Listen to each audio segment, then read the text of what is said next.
think this is absolutely right, because if you think of the basics, if we end up that the West has achieved its aim in Ukraine, and Russia has been defeated, Putin deposed, who is going to be safe in the world from that Western machinery? Because the next target is China.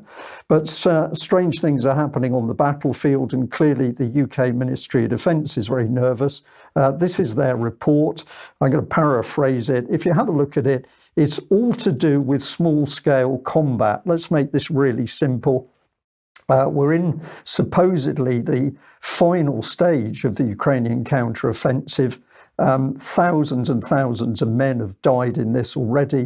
But where are we now? Small-scale combat and skirmishes, because the Ukrainians are not making progress against the Russian defences. And we have almost no reporting on the deaths on the Ukrainian side. So I'm going to say that those figures are focusing in around over 300,000 to possibly as many as 400,000. And this is dead we are talking about. But the BBC and the UK Ministry of Defence doesn't want to mention it. I've got this little video clip because aside from the fighting on the battlefield, the Russians have carried out some immense and very accurate strikes on facilities in the hinterland of Ukraine. This is Dnipropetrovsk, where the Russians launched several missile strikes that were very high precision on military facilities, including that of Ukrainian drone productions. And as you'll see from the size of the explosions and the fact that in just a few seconds there are explosions within meters of each other, you can see the tenacity of the Russian attack. Meanwhile, we've sent our best military men to speak to the Ukrainians, and it's our old friend, the UK Chief of Defence Staff, Radakin, who's been visiting Ukraine, and he's been discussing, discussing the counteroffensive. I suspect he won't be talking about cluster munitions, which the West have supplied, and Ukraine is now saturating the battlefield and civilian areas with these weapons. But this was the statement from the Ukrainian General Zaluzhny. He said that the meeting was constructive. We worked at one of the command posts. Admiral Radakin was familiarized in detail with the situation on the battlefield and with our offensive and defensive actions. We discussed the urgent needs of the Ukrainian army, and that is because they've made no progress, so they're after more weapons. I thanked our partners for their support. We continue the fight against the Russian aggressor until victory. Well, all of that sounds wonderful, but let's have a look at how Radakin is conducting the military in UK. And here's this report, which is truly astonishing from the Mail. It says that the army has sparked a feminist backlash after the first transgender soldier to serve on the front line takes part in panel discussion about women in leadership. And not surprisingly, women in the army deeply concerned about this.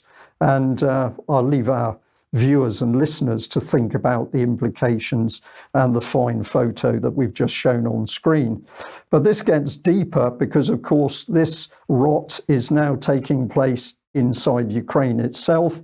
And Debbie, you picked up this article. Ukraine military has a new transgender spokesperson. And this is the Kiev Post reporting that Sarah Ashton Kirillo has become one of the speakers of the defense forces. So we can see the Western agenda being driven deep into not only Ukrainian society, but also the military itself. And there's details here on screen about this.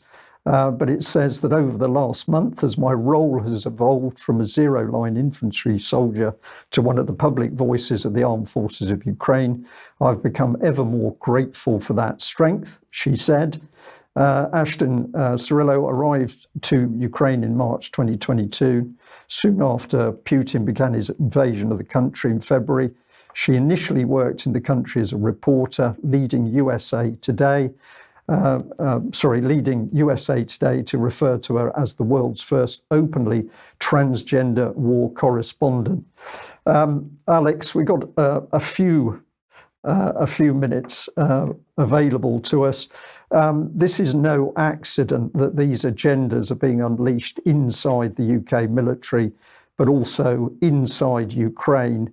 And of course, we know that the West has been burying into all aspects of Ukrainian society ever since really the troubles in Ukraine. What's your thoughts?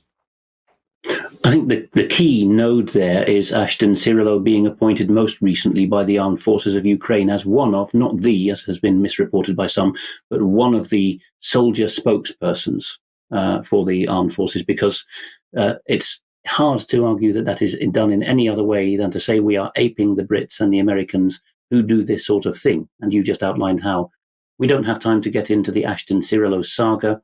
Thank you particularly to Patrick Henningsen, our close colleague, for his I think bringing many people's attention to this person, first of all, who joined as a US correspondent, signed up with the troops, interesting change of loyalty, started ranting and raving about the fascists, screaming at war memorials, and in a very Fahrenheit 451 twist, announced the recapture and